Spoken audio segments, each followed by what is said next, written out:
আসসালামু আলাইকুম। আজকে আমি এই সুন্দর round yoke baby frock cutting সেলাই দেখাবো। তার জন্য এক টুকরা কাপড় নিয়েছি, লম্বায় 10 ইঞ্চি, চওড়ায় 20 ইঞ্চি। কাপড়টি আমি 8 ভাঁজ করে নিব। নিয়ে পাশের দিকে 2 ইঞ্চি আর বন্ধ পাশে 2.5 ইঞ্চি দাগ টেনে নিব, রাউন্ড শেপ দিব।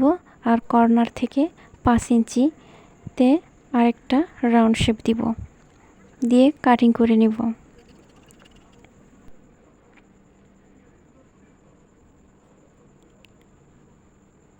কাটিংটা কমপ্লিট করে নিলাম। এবার পেছন দিকে আমি আরেকটা কাটিং করে নিব।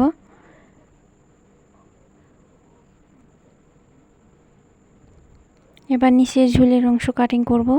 তার জন্য আমি 2 পিস কাপড় নিব, চওড়ায় 21 ইঞ্চি, লম্বায় 16 ইঞ্চি, পাশের দিকে 2 ইঞ্চি আর লম্বায় 1.5 ইঞ্চি কেটে নিলাম। এবার মেশিনে চলে আসলাম।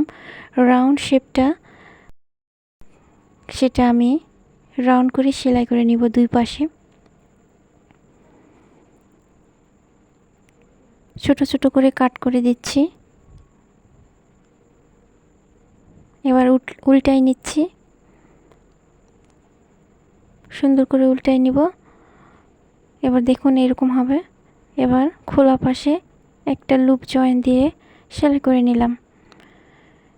এবার ইয়োগের নিচের ঝুলের অংশটা আমি কুচি দিয়ে নিচ্ছি।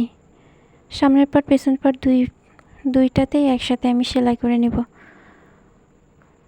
কুচি দিয়ে নিব।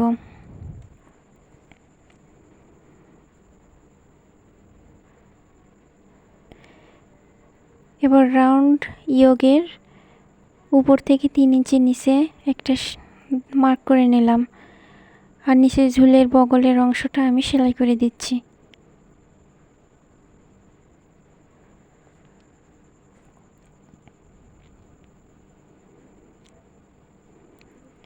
এবার ইয়োগের রাউন্ড শেপটা আমি নিচের ঝুলের অংশের সাথে সেলাই করে দিচ্ছি।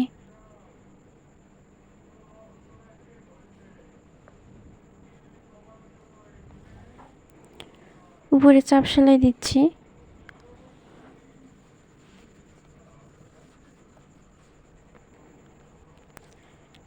আমি 2 পাশে বগলের কিছু অংশ খালি রেখে আমি নিচের দিকে ফিটিং সেলাই দিয়েছি। এবার আমি উপর থেকে নিচের দিকে সাইড ফিটিং সেলাই দিচ্ছি আর নিচের ঘেরটা সেলাই দিচ্ছি। আপনারা যারা নতুনরা আছে, আমার ভিডিও যদি ভালো লেগে থাকে তাহলে অবশ্যই একটা লাইক দিবেন এবং নতুন নতুন আরও সেলাই ভিডিও পাওয়ার জন্য আমার চ্যানেলটি সাবস্ক্রাইব করে পাশে থাকবেন। এই হলো জামাটার ফাইনাল লুক।